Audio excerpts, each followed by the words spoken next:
मैं नवनीत वर्मा आपके अपने चैनल गुरु बंदगी में आपका हार्दिक स्वागत करता हूँ। गुरु प्यारी साध संगत जी, कई बार हम देखते हैं कि सतगुरु को लंबी बीमारी का सामना करना पड़ जाता है। ऐसा क्यों होता है? क्या ऐसा इसलिए होता है कि उनके कुछ कर्म बाकी होते हैं, या वह अपने शिष्यों के कर्म अपने सिर के ऊपर ले लेते हैं? साध संगत जी, यह दोनों ही बातें हो सकती हैं। संत तीन प्रकार के होते हैं। पहले वह संत होते हैं जो सीधे परमात्मा से आते हैं। दूसरे वह संत होते हैं जो इस दुनिया में आकर गुरु से नामदान लेकर भक्ति कर कर मेहनत कर कर उस मालिक में समाकर मालिक का ही रूप बन जाते हैं। और तीसरे वह होते हैं जिन्हें रूहानियत विरासत में मिलती है। वे मालिक की दया मेहर से विरासत से संत बन जाते हैं। साध संगत जी, सतगुरु ज्ञान के सागर होते हैं। वे इस दुनिया में हमारे जैसे मनमुख जीवों के लिए आते हैं। वे इस दुनिया में हमारा उद्धार करने के लिए आते हैं। हमें उस मालिक से मिलाने आते हैं। हमें निज घर वापस ले जाने के लिए आते हैं। वे हमें नामदान देकर हमारा पार उतारा करने के लिए इस संसार में आते हैं। साध संगत जी, अगर इस संसार में रहना है तो कर्म होने ही हैं। अगर कर्म ही नहीं तो फिर इस संसार में इंसान जिएगा कैसे? बिना कर्मों के यह शरीर अस्तित्व में कैसे आ पाएगा? संतों के भी कर्म होते हैं, पर ज़्यादातर कर्म उनके शिष्यों के होते हैं जो वे अपने ऊपर ले लेते हैं।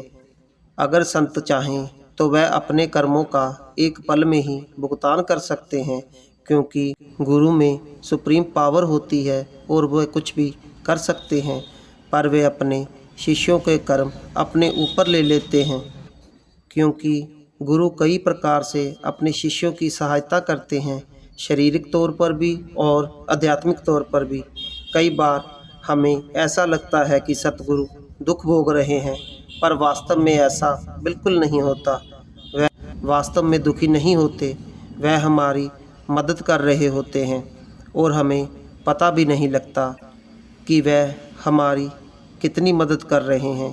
जैसे बच्चे का माँ कितना ध्यान रखती है, उसके खाने पीने का और बाकी सब चीज़ों का, पर बच्चे को यह पता नहीं होता।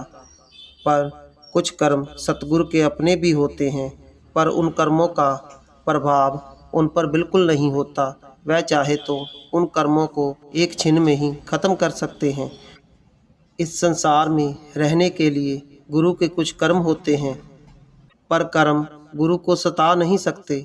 गुरु कर्मों के अधीन नहीं होते। जैसे इस संसार में सब आते हैं, सबके माता पिता होते हैं, ऐसे ही गुरु इस संसार में आते हैं। वह कामकाज करते हुए इस दुनिया में रहते हैं। संत सतगुरु बहुत ही कोमल चित्त और दयावान होते हैं। वह इस संसार में दुनिया की मदद करने के लिए आते हैं। वो इस संसार में लोगों का उद्धार करने के लिए आते हैं। जितनी रूहें उनके जिम्मे होती हैं, उन रूहों को वो नाम की दात देकर उनको उस मालिक के घर जाने का रास्ता दिखा देते हैं। हम जैसे पापियों के कर्म उन्हें अपने सिर के ऊपर लेने पड़ते हैं, पर हम फिर भी नहीं समझते, हम फिर भी नहीं भजन सिमरन करते। सतगुरु तो अपने ऊपर कष्ट लेकर भी दूसरों की सहायता करते हैं। गुरु के जैसा इस दुनिया में कोई नहीं होता। सो दोनों बातें ही सही है। कुछ कर्म उनके अपने होते हैं, पर बीमारी उन्हें अपने शिष्यों के कर्मों के कारण आती है, जो वो अपने ऊपर ले लेते हैं, पर उनको उस बीमारी का कोई दुख महसूस नहीं होता। यह तो सिर्फ हमें लगता है, पर वास्तव में ऐसा नहीं होता। सो साध संगत जी, अब हम आपसे इजाज़त चाहते हैं। अगर आप रूहानी साखियाँ, सत्संग या रूहानी विचार सुनना पसंद करते हैं तो हमारे चैनल को सब्सक्राइब कर सकते हैं।